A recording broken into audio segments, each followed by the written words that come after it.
ఎవరైతే ఉన్నారో వాళ్ళని తీసుకొచ్చి రిమాండ్ చేయడం జరిగింది. అయితే మోకిల పిఎస్ వాళ్ళు తీసుకొచ్చి రిమాండ్ చేయడం జరిగింది. వారు ఎవరైతే ఉన్నారో బయట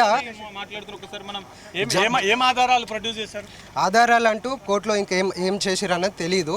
బట్ ఏంటంటే వాళ్ళ మీద ఉన్న అలిగేషన్ ఏంటంటే బయట ఎక్కడనో వాళ్ళ దగ్గర డబ్బులు తీసుకొని వాళ్ళ దగ్గర ఏదో చేస్తాము, ఇంకా పూజలు పునస్కారాలు అట్లాంటివి చేసి మీకు ఏమంటారు విముక్తి కల్పిస్తామని అట్లాంటి కొన్ని విషయాలు తీసుకొని మోసం చేస్తున్నట్టుగా సమాచారం ఉంది. అదే విషయమై కంప్లైంట్ చేస్తున్నారు. జడ్జి ముందు మాట్లాడే అవకాశం ఉందా? నేను తప్పు చేయలేదు, కావాలని పెట్టారని అట్లా ఏమన్నా విన్నపించుకుందా? అలాంటి ఏం లేదండి. తన ముఖంలో ఏ మాత్రం కూడా అట్లాంటి ప్రస్తావనే కనబడలేదు. కోర్టు వారు అడిగినా కూడా బాధ లాంటి విషయాలు కూడా తన ఫేస్లో ఎట్లాంటి సందర్భంలో కూడా మనం చూడలేకపోయాం. కేసులో ఇరికిపోయాను, కోర్టుకు వచ్చాను, జైలుకి పోతున్నాను పశ్చాత్తాపం ఏం లేదు. అట్లాంటి పశ్చాత్తాపం అన్నది ఏం మాత్రం కూడా ఆమె ముఖంలో కనబడలేదు. కోర్టు వారు అడిగారు, అడ్వకేట్ కూడా పెట్టుకునే స్తోమత లేదని మాత్రమే ఆమె చెప్పే ప్రయత్నం చేశారు. కానీ మరి తను కార్లు అవన్నీ చాలా మెయింటైన్ చేస్తారు, కానీ అడ్వకేట్ను పెట్టుకునే పరిస్థితి కూడా లేదని చెప్పేసి వారు చెప్పడం అన్నది కొంచెం సిగ్గుచేటే. సాక్ష్యాలు కోర్టుకి ప్రొడ్యూస్ చేశారు పోలీసులు? తెలియదండి.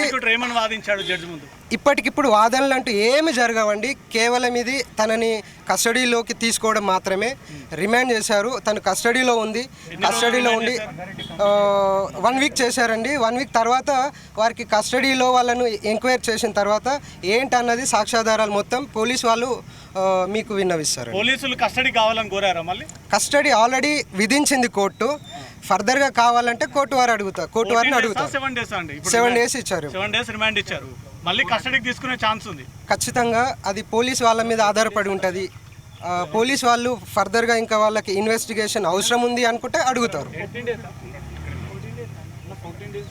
ఇంకా రాగానే ఫస్ట్ ఏం ఆర్గ్యుమెంట్ జరిగాయి? ఆర్గ్యుమెంట్ ఏం ఉండవండి. ఇది ఓన్లీ వాళ్ళని విచారణ సమయం మాత్రమే. కేవలం విచారించడానికి పోలీసు వాళ్ళు తీసుకునే అవకాశం మాత్రమే, కానీ ఎట్లాంటి ఆర్గ్యుమెంట్లు కానీ సాక్ష్యాధారాలు కూడా ఇప్పుడు కోర్టుకి ఇప్పటికిప్పుడు సమర్పించే యోచన. ఇలాంటి విషయాల్లో న్యాయ వ్యవస్థ ఇలాంటి వారికి సహకరిస్తుందా? వీళ్ళ పట్ల కేసు వీళ్ళు విచారిస్తాము, మేము ముందుకు వస్తాము ఈమె తరపున అంటూ మీరేమన్నా డిసిజన్ తీసుకుంటారా? ఆల్రెడీ కోర్టు వారే తనకి లాయర్ని అలాట్ చేశారండి. పబ్లిక్ ప్రాసిక్యూటర్ ఎవరైతే ఉన్నారో లీగల్ అసిస్టెంట్ని అపాయింట్ చేశారు. తనకు 14 రోజుల జ్యుడిషియల్ కస్టడీకి రిమాండ్ విధించారు. మెజిస్ట్రేట్ గారు ఆమె తరపున వాదించమని 14 రోజులు రిమాండ్ కస్టడీ. మెజిస్ట్రేట్ గారు ఆమె తరపున ఎవరు లేరు అంటే వాదించమని కోర్టు తరపున లీగల్ ఎయిడ్ కౌన్సిల్గా నన్ను అపాయింట్ చేయడం జరిగింది. ఇప్పటి వరకు మీకు ఏమైనా ఆధారాలు వచ్చాయా సార్ ఈ కేసుకు సంబంధించి? ఏం లేదు. ఏ రకంగా మోసం చేసింది, ఏ రకంగా? అది ఏం లేదండి. రిమాండ్ కేసు డైరీ ఇప్పుడే ఇచ్చారు. అంతా పరిశీలించిన తర్వాత ఆమెకు బెయిల్ వేసి చూసుకొని ఆమె కేసును వాదించడానికి మేము ముందుకు వస్తాం. ఎన్ని రోజుల్లో బెయిల్ వస్తుంది సార్ అనుకోవచ్చు? చెప్పలేమండి. ఇది 30 రోజుల్లో కానీ 15 రోజుల్లో కానీ రావచ్చు. ఈమె పైన పెట్టిన సెక్షన్స్ ఎలాంటివి సార్? ఆడనుకోవచ్చా, మొగ అనుకోవచ్చా? మీరు ఎట్లా ట్రీట్ చేస్తారు? అది చీటింగ్ అండి. ఈమె చేసింది చీటింగ్ కేసు కాబట్టి ఏ విధమైన చట్టపరమైన చర్యలు తీసుకోవాలో వాళ్ళు కోర్టు వారు తీసుకుంటారు. ఇప్పుడు పురుష జైల్లో ఉంటుందా, మహిళా జైల్లో ఉంటుందా? మహిళా జైలు అనేది పురుష జైలు అనేది మనం చెప్పలేమండి, డాక్టర్లు చెప్తారు, మేము చెప్పలేము. మీరు కోర్టుకి ఏమని విన్నపిస్తారు సార్? ఇప్పుడు జెంట్స్ జైల్లో ఉన్న పరిశానే, లేడీస్ జైల్లో ఉన్న పరిశానే, వీళ్ళకు ప్రత్యేక జైల్స్ లేవు కానీ వీళ్ళను పోలీసు వారు చూసుకుంటారండి. ఏ జైల్లో పెట్టాలి ఏందనేది పోలీసు వారు చూసుకుంటారు. మళ్ళీ కస్టడీ కోరే అవకాశం ఉందా సార్? ఏమన్నా ఉంటుంది. ఇన్వెస్టిగేషన్ పూర్తి కాకపోతే ఖచ్చితంగా కస్టడీ పోలీసు వాళ్ళు కోరే అవకాశం ఉంటుంది. మీరు చూసిన రిమాండ్ కాపీలో తీవ్రమైన సెక్షన్ ఏది ఉంది? 10 ఏళ్లకు పైగా ఉన్నటువంటి సెక్షన్స్? 10 ఏళ్ల పైన లేదండి, 10 ఏళ్ల లోపల ఉన్న శిక్ష ఉంది. 10 ఏళ్ల లోపు అంటే మరి రిమాండ్ రిజెక్ట్ అవుతుంది కదా సార్? ఇప్పుడు రిమాండ్ విధించారు. రిమాండ్ విధించిన తర్వాత అది పరిశీలనలో ఉంటుందండి. 10 ఏళ్ల పైన అంటేనేమో సెషన్స్ కోర్టుకి వెళ్తుంది, 10 ఏళ్ల లోపల అంటే జూనియర్ కోర్టులో ఉంటుంది.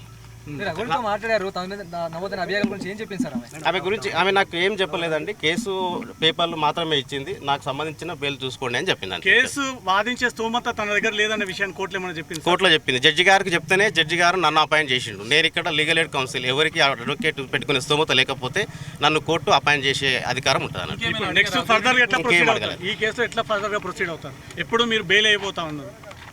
బెయిల్ నేను రేపు కానీ ఎల్లుండి కానీ బెయిల్ ఫైల్ చేస్తానండి. బెయిల్ పిటిషన్ ఫైల్ చేస్తాను. ఇంతేనా సార్?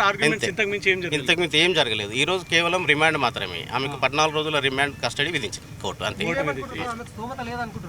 ఆమెకు స్తోమత ఉంది కానీ ఏంటంటే ఆమె చెప్పడం అనేది కోర్టు వారికి చెప్పడం నాకు స్తోమత లేదు అని చెప్పింది కాబట్టి కోర్టు నమ్మి నన్ను అపాయింట్ చేయడం జరిగింది. న్యాయస్థానాన్ని కూడా మోసం చేస్తుంది అనుకోవచ్చా? చెప్పలేమండి, తప్పుదోవ. తప్పుదో పట్టిస్తుంది అంతే. సార్ ఏ జైలుకి ఇప్పుడు ఏ జైలు సార్ ఏమంటారు పంపించింది? ఈ పోలీస్ వారాన్ని కంది జైలుకు పంపిస్తారు. ఇక్కడ నుంచి అయితే కోర్టు చేవెళ్ళ కోర్టు నుంచి ఏ కేసు అయినా కంది జైలు, పిఎస్ కంది జైలుకు కంది జైలు. కంది. రైట్. Okay sir. రైట్. ఈ కేసుకు సంబంధించి అఘోరి నాకు ఆ కేసు స్తోమత లేదని చెప్తా ఉన్నారు. ఒక్క నిమిషం. కేసు మోకిల్లా పోలీస్ స్టేషన్లో నమోదైంది. మొత్తం 6 సెక్షన్ల కింద పోలీసులు కేసు నమోదు చేస్తారు సార్. ఈ 6 సెక్షన్లో 10 ఏళ్లకు పైగా సెక్షన్స్ ఏమైనా ఉన్నాయా? ఈజీగా బెయిల్ వచ్చే ఛాన్స్ ఉందా? ఈజీగా బెయిల్ వచ్చే ఛాన్స్ లేదండి. 10 ఏళ్ళకు పైగానే ఉంటుంది ఇందులో శిక్ష. అది కోర్టు వారు పరిశీలించి తర్వాత కేసు పూర్వాపారాలు పరిశీలించిన తర్వాతనే శిక్ష అనేది ఉంటుందండి. ఇప్పుడు ఏముండదు. శిక్ష విధిస్తే ఏ రకమైన శిక్ష ఉంటుంది సార్ దీంట్లో? ఇట్లాంటి కేసులో ఓన్లీ చీటింగ్ కిందకే పరిగణలోకి తీసుకుంటున్నారా?